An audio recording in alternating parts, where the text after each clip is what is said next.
thankful to Professor Mukhopadhyay, touching so many issues and so many problems.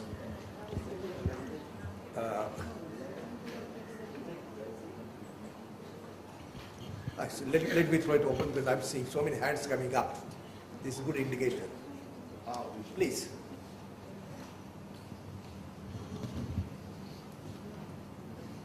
Thank you both for such a wonderful session.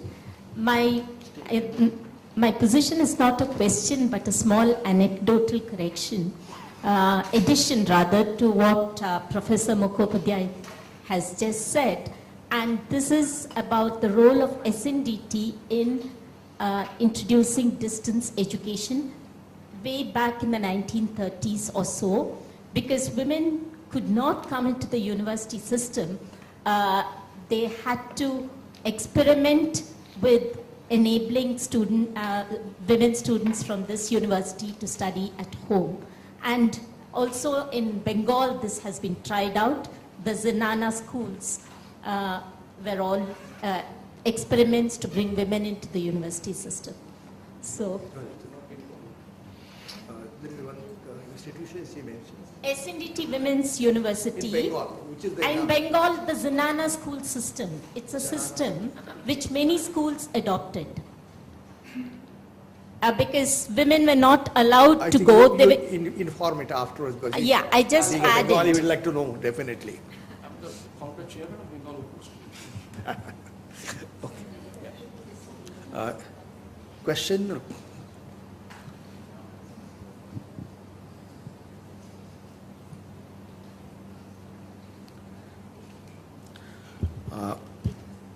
One issue I might raise rather, just we are talking, we are slowly going to the constructivism. And in the constructivism, rather we are trying to do it more with activities. Often point is that how the result of that activity be somehow related with some sort of a developmental aspect. Development could be personal knowledge, skill development, technology use development. I mean, this is one of some of the aspects. How can one rather link it with the social development or group development or the total class development? And I think in TESA, in what way such sort of developmental activities are included or could be included?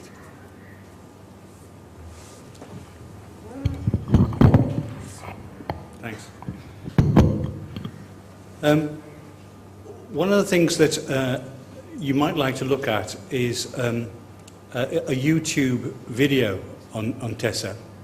And in that, it shows some of the teachers talking about how TESA has changed the way they think about teaching.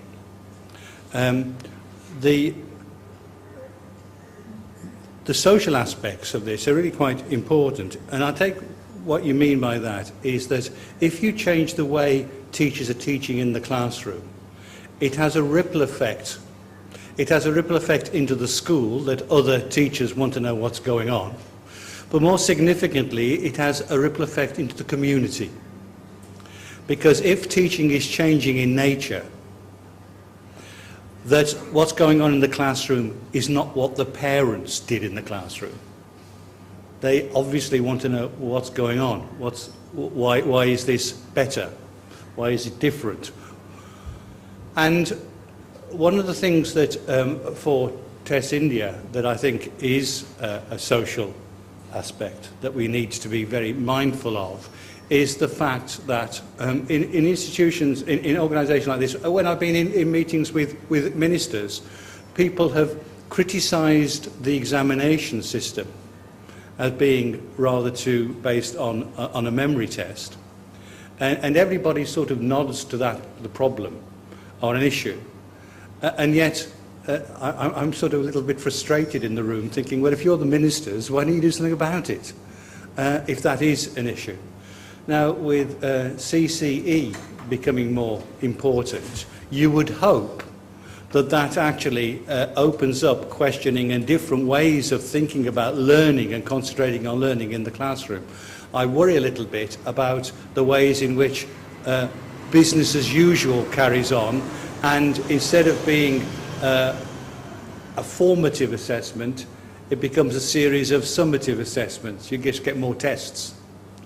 And I think that the change in the understanding about what active learning is about, that in fact it is about understanding rather than a memory test, does mean that there needs to be quite a change, not only in examination systems, so you test that understanding rather than the memory, but also that people appreciate that in the 21st century, as people going on and understanding, particularly as a country like India that's thrusting forward in terms of what we were hearing about the institute in I can't remember the particular acronym, but the gentleman with the Akash tablet who was holding it up saying, look, it really is, you know, people criticise this, but look what it can do. I mean, that's a tremendous step forward. I was predicting that was coming for a couple of years. I always thought it would be coming from China.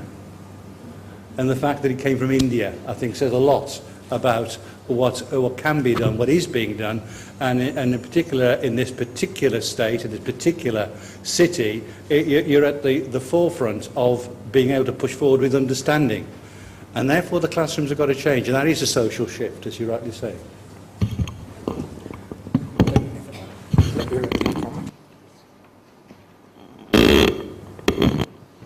Well, first let me put on record that despite the hype about constructivism, human learning doesn't happen by only one school of thought. It requires behaviorism, cognitivism, constructivism, and now social connectivism. Now, anyway, given that, the list that I have about online education, as I mentioned to you, my consulting with the Australian University, there are several techniques which you can use for constructivist learning among the distance education. One is exploring community resources, where the student has to explore himself or herself and gather together. Collaborative learning, which is very much known, group assignment. In fact, increasingly, the international pedagogy is moving from individual to group assignment. Because invariably, when peer group interact on one single assignment, they learn better, because peer group learning is much stronger than, vertically distance learning. Group assignments, case studies, projects are some of the important techniques. In fact, I recently did a work for UNESCO on science education, in which we realized that increasingly dominant theme of science education is coming on experimentation and case studies. So there are several techniques which are available in distance education. Only thing, we have to reconstruct our concept of distance education or open education, where any technique, any tactic which helps us learning can be built in.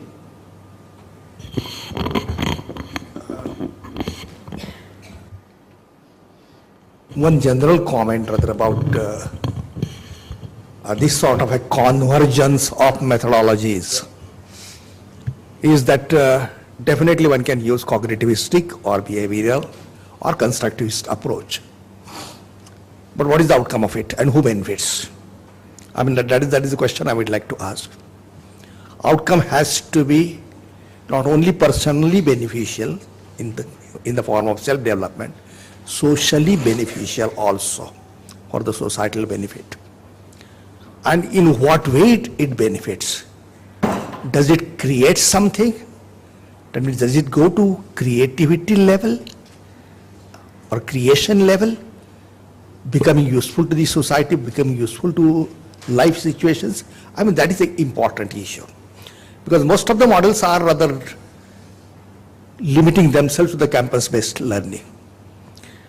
When rather learning can take place anywhere, anytime, can one rather make workplaces and living places as the place of learning?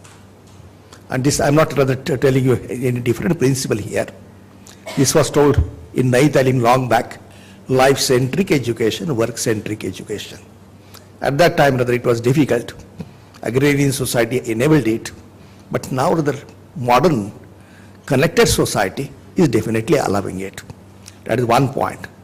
Second point is that can one link now this education in such a way that the open resources can be made accessible for everybody. Now they are coming up, open education and free resources are coming up. in what way one can use this to solve my problems and my situational problems.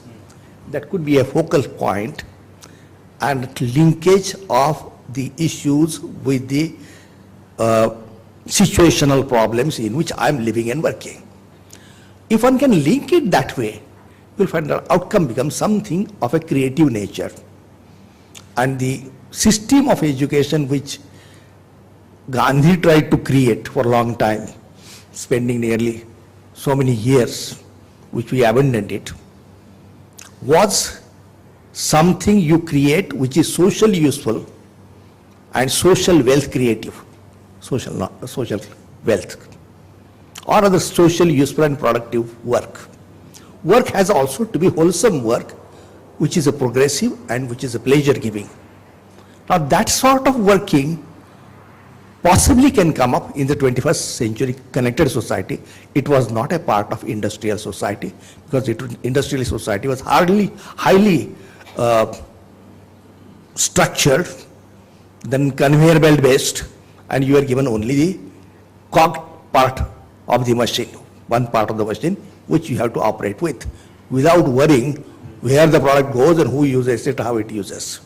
So that sort of industrial model, one has to change it entirely now in the connected society in a completely different way. That is one point, and that's why rather we like this to be linked it with life and work, with rather pleasure of doing wholesome work, having a progress and pleasure. I think this is becoming a discussion amongst us, but I would like to have other comments from you people and questions from you.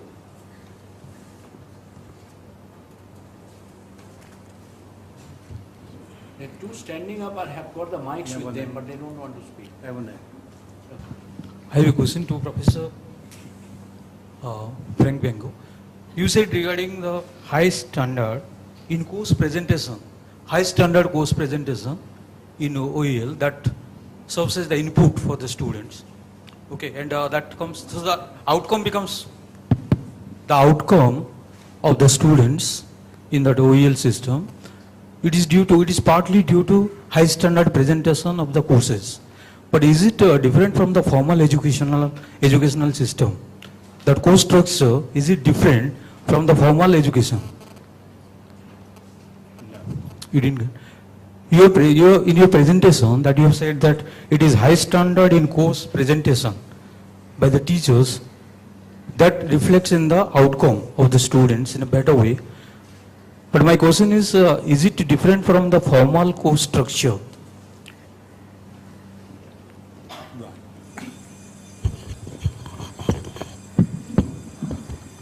Well, I suppose when we're at an Open University, it only has Open University students. The comparison with the formal structure is hard to make. What we can say is some of the assessment of teacher education that I said about the assessment process is by portfolio rather than examination. And so we find the evidence of successful teaching in that particular case. So the assessment is done by portfolio, and that is quite typical of other institutions that do things more face-to-face. So we're not out of step in our assessment processes for that. Am I on the right track for the sort of question you're asking me? Yeah? So if your question is, so how does what we do in an open university, ODL, Open Education Resources setting, differ from a face-to-face in terms of the assessment is very similar. So the outcomes from our university are the same sort of outcomes of any other university. And that was something that you were making a point at, Professor Rory was saying in his presentation. There is no difference in the standard. What is different is the input. The people coming in his university and in my university, they have no matriculation requirements. It's open entry. What matters is what the output is, not what the input is. Now, obviously, people who have a lower understanding and educational level when they enter have to do more study to reach the output, obviously. But the output stays the same. There's no drop in requirements for the exit qualification. So our standards are no different from what a formal university would be. And in fact, we have an external examiner system where, for example, I have been external examiner for the University of Glasgow to make sure that their university, that's been around since the 16th century, 15th century, that university has got the same standards as the Open University. I'm pleased to tell you it has. So, in other words, we check round by that system as a network at the module level to ensure that every institution is at the same standards. So that's how we check that Open University and conventional university are having the same standards. For my colleagues, I'll request you to go through a report of UGC called Correspondence Education in India. That study was done by Professor Vijay Mule. It shows students in distance education in India perform as well as the students in the formal system in the same university, except a distance learning student cost 1/6 of the cost of one formal graduate. So for the same cost, 6 graduates are produced by distance education of the same quality in India. Professor Vijay Mule's report is a little old but still valid. Already some indications have been given by the organizers to wind it up. Now let me give a couple of comments on which rather speakers have made mention. One point is about the standards which came up. Why CMOU students appear for the agricultural recruitment examinations and found that nearly 2/3 places, top places were occupied by their graduates. And agriculture graduates were rather ranked below. I mean, that is one of the other result of it. So you will find that a number of examples are there where the graduates coming from the open universities are succeeding. I still remember a debate in the academic council of a Pune university not to give the first position or first rank to a student who has appeared externally for the university examination. And it was passed. Majority, yes. At that time, well, why, I think answer is very clear to you. So you find it out. Well, external student gets the top position, whereas the regular student is not getting. I mean, now what is the reason? And why we have passed such resolution? I think there are many vested interests in the whole system. That is the whole point. Now, coming to the point of national policies, I still remember that we continued with the Distance Education Council when there was a proposal that it should be like an autonomous body. The idea was IGNOU is an university as well as a quality assurance body. Both functions were included in its act. At one time we thought that, well, IGNOU can become resource center producing resources for the whole country.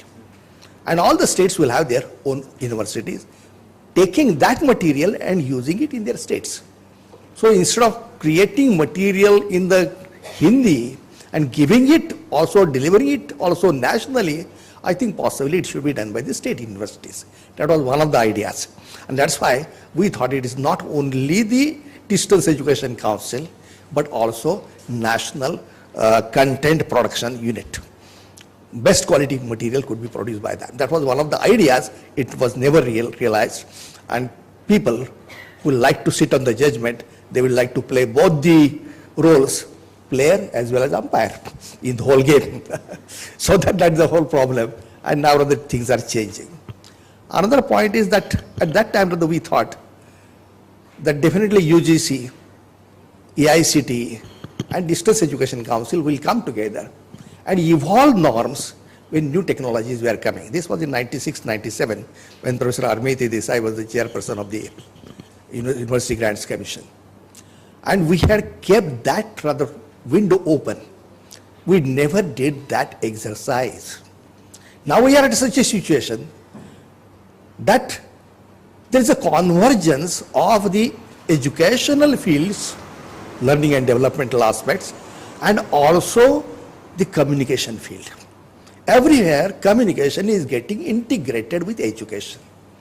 And techno-social or techno-educational aspects are coming everywhere. You can't avoid technology now. When such a situation is coming up, when there is a convergence of education and communication, what is the system? And now that system is rather when with tablet PC likely to be in the hands of every student, what is that system? And I think that system has not been evolved, but our other expectation is it is a convergence. Convergence of formal, non-formal, informal systems and learning at the work centers and might be the life centers or life living places. I think that sort of a convergence is coming up, and we'll have to gear our open education resource movement along with the quality assurance movement towards that education in which these exact existing mechanisms can provide learning and development to all. Ultimately achieving that development in my own place, in my own classroom, possibly is a task of local institutions which can give it by using all these rather global resources or TESA-like resources or OER resources created by many. I think that is going to be the scenario, and hence I believe that these formal structures may not survive for more than 10 years. They will have to transform themselves. Not that they will vanish, but they will have to transform, and those who will not transform, obviously they can be bypassed.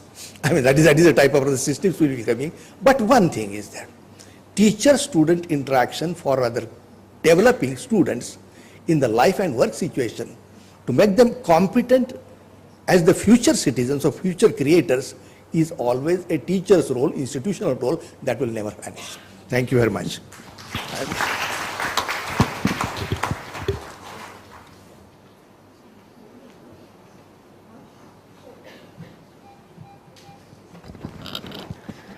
On behalf of SNDT Women's University, I wish to express our gratitude to Professor Ram Takavle for chairing the session and sir for giving your valuable inputs now.